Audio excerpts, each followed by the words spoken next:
Sa videong ini, mahihiling pa ang pagtaunin atensyon medikal sa mga nairidong pasahero, makalis na mahulog ang sarong pampaserong van sa gilid tinampo, sakop ka Maharlika Highway, Barangay Mambulo, Nuevo Libmanan, Camarines Sur, pasado alas 3 din hapon, kasuudma.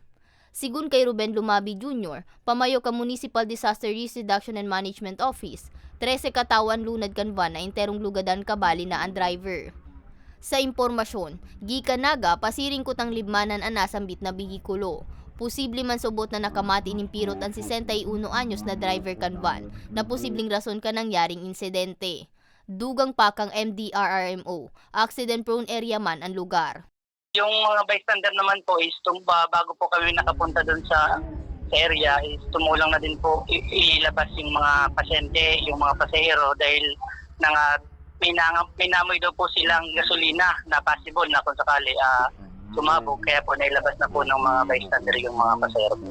Mientras tanto, irido man ang tulong individual matapos na magsalpukan ang duwang motorsiklo pasado alas 6:53 kasubanggi sa Barangay Nasundun Mobo, Masbate. Sigun kay Kenneth Vizcaya kang MDRRMO Mobo, pauli na ang sarong motorista asin ang backride kaini sa Barangay Dacobo mantang paluwas naman sa Barangay Nasundun ang sarong rider.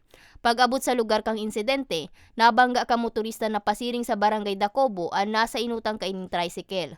Rason nga ni maokupar kainin ibong na linya na nauli man sa pagkakabangga kan mga ini sa paabot man na motorista.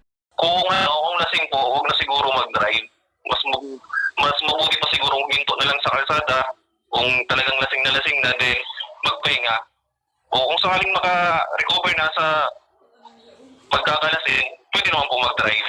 Maswerteng minor injury sa naman ang sinapo kan mga imbweltong persona.